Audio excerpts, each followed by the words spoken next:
Hey guys and gals, welcome to Terrifying Chicken, the channel that aims to satisfy your craving for fright, fight, and things that seem out of sight.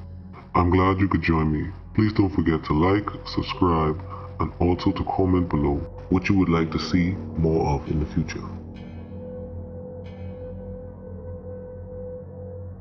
We bought an old house, my boyfriend and I. He's in charge of the new construction, converting the kitchen to the master bedroom for instance, while I'm on wallpaper removal duty.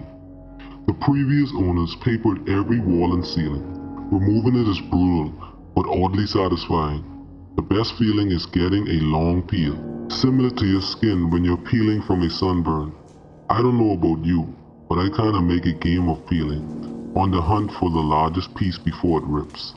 Under a corner section of paper, in every room is a person's name and a date. Curiosity got the best of me one night when I googled one of the names and discovered the person was actually a missing person. The missing date matching the date under the wallpaper. The next day, I made a list of all the names and dates. Sure enough, each name was for a missing person with dates to match. We notified the police who naturally sent out the crime scene team. I overheard one of the officers say, "Yep, it's human." Human? What's human? Mom, where's the material you removed from the walls already? This isn't wallpaper you are moving. I hate it when my brother Charlie has to go away. My parents constantly try to explain to me how sick he is, that I am lucky for having a brain where all the chemicals flow properly to their destinations like undammed rivers. When I complain about how bored I am without a little brother to play with, they try to make me feel bad by pointing out that his boredom likely far surpasses mine, considering his confinement to a dark room in an institution. I always beg for them to give him one last chance. Of course they did at first.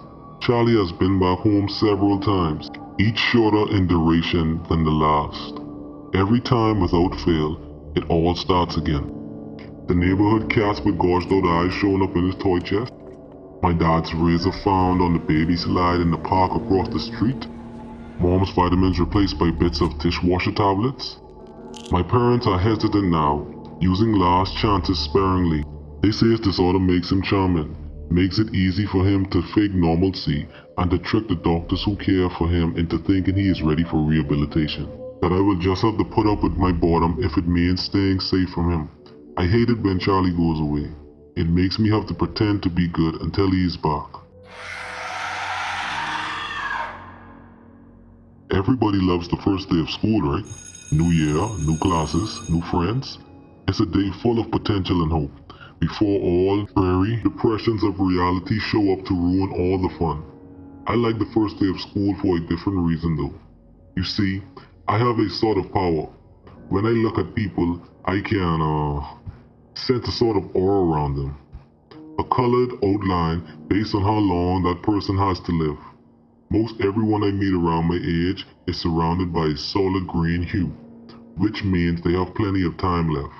A fair amount of them have a yellow orangish tint to their aura, which tends to mean a car crash or some other tragedy. Anything that takes people before their time, as they say. The real fun is when the aura ventures into the red end of the spectrum though. Every now and again, I see someone who's basically a walking stoplight. Those are the ones who get murdered or killed themselves. It's such a rush to see them and know their time is numbered.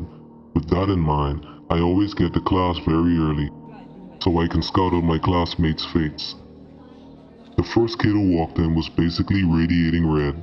I chuckled to myself, too damn bad, bro. But as people kept walking in, they all had the same intense glow. I finally caught a glimpse of my rose-tinted reflection in the window, but I was too stunned to move. Our professor stepped in and locked the door, his aura a sickening shade of green.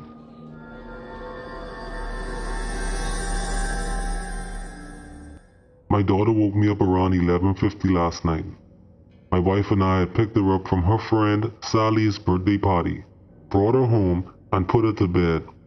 My wife went into the bedroom to read while I fell asleep watching the Braves game. "Daddy," she whispered, tugging my shirt sleeve, "guess how old I'm going to be next month?" "I don't know, Beauty," I said as I slipped my glasses on. "How old?" She smiled and held up 4 fingers. "It is 7:30 now. My wife and I have been up with her for almost 8 hours. She still refuses to tell us where she got them." He had been given the watch on his 10th birthday. It was an ordinary gray plastic wristwatch in every respect except for the fact that it was counting down. "That is all the time you have left in the world, son. Use it wisely." And indeed he did. As the watch ticked away, the boy, now a man, lived his life to the fullest. He climbed mountains and swam oceans. He laughed, he talked, and lived and loved. The man was never afraid, for he knew exactly how much time he had left. Eventually the watch began its final countdown. The old man stood looking over everything he had done, everything he had built. He shook hands with his old business partner, the man who had long been his friend and confidant. His dog came and licked his hand, earning a pat on the head for its companionship. He hugged his son, knowing that he had been a good father. He kissed his wife on the forehead one last time. The old man smiled and closed his eyes. Then nothing happened. The watch beeped once and turned off. The man stood there, very much alive. You would think that in that moment he would have been overjoyed. Instead, for the first time in his life, the man was scared. It has been said that the definition of insanity is doing the same thing over and over and expecting different results. I understand the sentiment behind the saying, but it's wrong. I entered the building on a bet. I was strapped for cash and didn't buy into the old legends of the hotel to begin with, so $50 was more than enough to get me to do it. It was simple. Just reach the top floor, the 45th floor, shine my flashlight from a window, and that's it. The hotel was broken and old, including the elevator, so that meant hiking up the stairs. So up the stairs I went. As I reached each platform, I noted the old brass plaques displaying the floor numbers. 15, 16, 17, 18. I felt so tired as I crept higher. But so far, no ghosts, no cannibals, no demons. Piece of cake. I can't tell you how happy I was as I ended the last stretch of numbers. I joyfully counted them out aloud, each one at the platform. 40, 41, 42, 43, 44, 44. I stopped and looked back down the stairs. I must have miscounted. So I continued up. 44, one more flight. 44, and then 10 flights. 44, 15 flights. 44, and so it's been for as long as I can remember. So really, insanity isn't doing the same thing repeatedly and expecting different results. It's knowing that the results will never change, that each door leads to the same staircase, to the same number. It's realizing you no longer fall asleep. It's not knowing whether you've been running for days or weeks or years.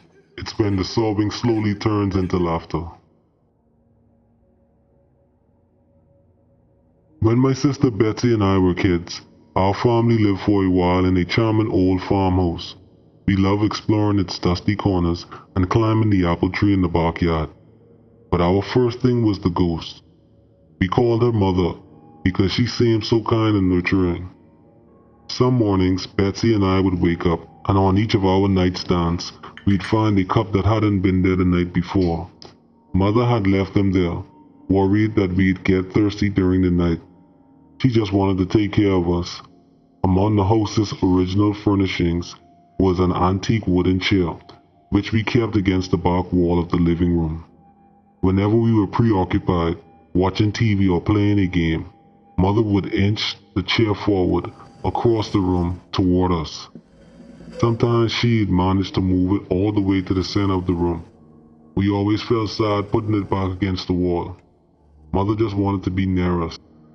Years later, long after we've moved out, I found an old article about the farmhouse's original occupant, a widow.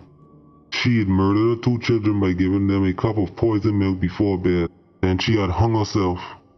The article included a photo of the farmhouse's living room, with a woman's body hanging from a beam. Beneath her, knocked over, was that old wooden chair, placed exactly in the center of the room. On Monday, I came up with the perfect plan. No one even knew we were friends. On Tuesday, he stole the gun from his dad. On Wednesday, we decided to make our move during the following day's pep rally.